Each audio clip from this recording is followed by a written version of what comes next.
are illustrative of this point. A while back, senior politicians teamed up to manage the presidential succession that was due in 2022, with a view to guaranteeing a very specific outcome of the ensuing election. A political mechanism was therefore instituted to facilitate this objective through the capture of autonomous constitutional bodies. In the case of the IEBC, this mechanism resolved to infiltrate the organization by introducing at its highest level 4 sleeper commissioners whose sole task was to lie in wait for the election, then spring into action and take drastic actions to subvert the will of the people. You have heard how the scheme was hatched in Parliament.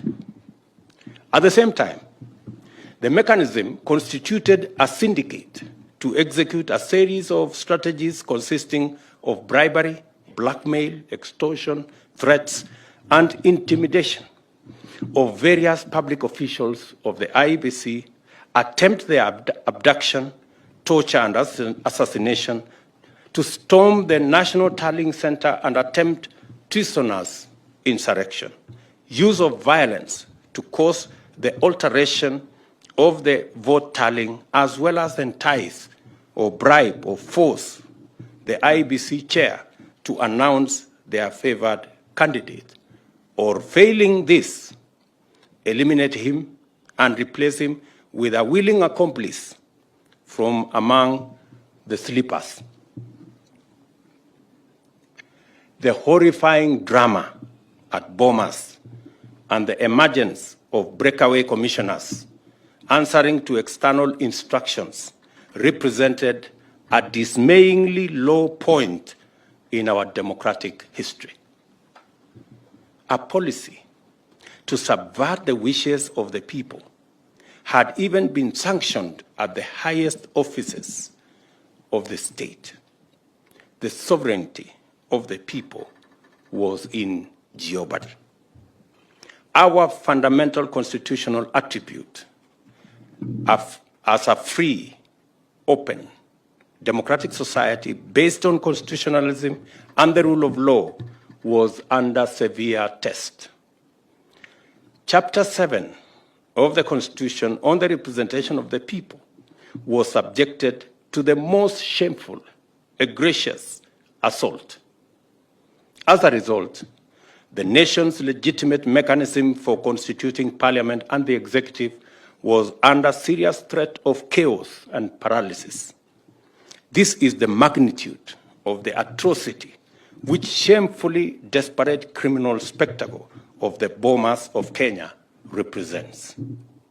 The unfortunate events of 2007-2008 are fresh in our minds.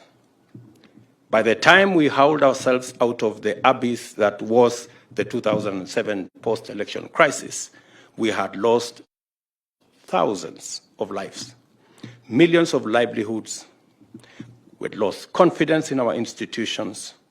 We had lost a lot of hope, and we had lost political sense. The 2022 assault was intended to go much further and subject this country to a much more insurmountable existential predicament. In the midst of this menacing storm of violent criminality, unrelenting corruption, and reckless determination to subvert the Constitution, dismantle institutions, and take our nation apart, a ray of courage and integrity was shown on us by God's grace. The leadership of the IEBC, comprising a minority of the commissioners, the Secretariat, and the staff of the Commission, rallied together and resolved to vindicate the democratic will of the people of Kenya. At great personal cost to themselves, they worked under extremely harrowing conditions to deliver an election which met the constitutional standard and announced results that were beyond reproach.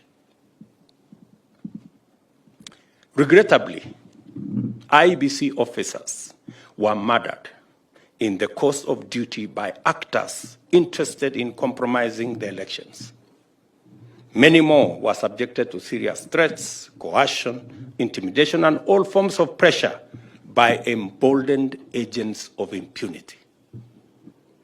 We now know that Chairman Wafula Chebukati, who is in this audience, and Commissioners Abdi Yakub Gulie and Boya Molu, as well as the CEO, Hussein Marjan, and their staff, were offered stupendous financial rewards to cooperate with the agents of impunity, but they bravely resisted.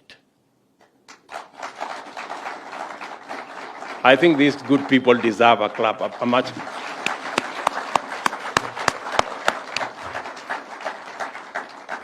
We also know that they were subsequently threatened with dire consequences for them and their families if they did not do the system's bidding and overturn the choice of Kenyans. Again, we know that they stood strong and firmly said no.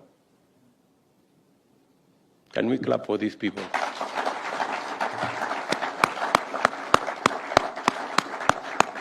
Chairman, stand up, and your two commissioners and the Marjan, please let us clap for those great people. You may take your seats.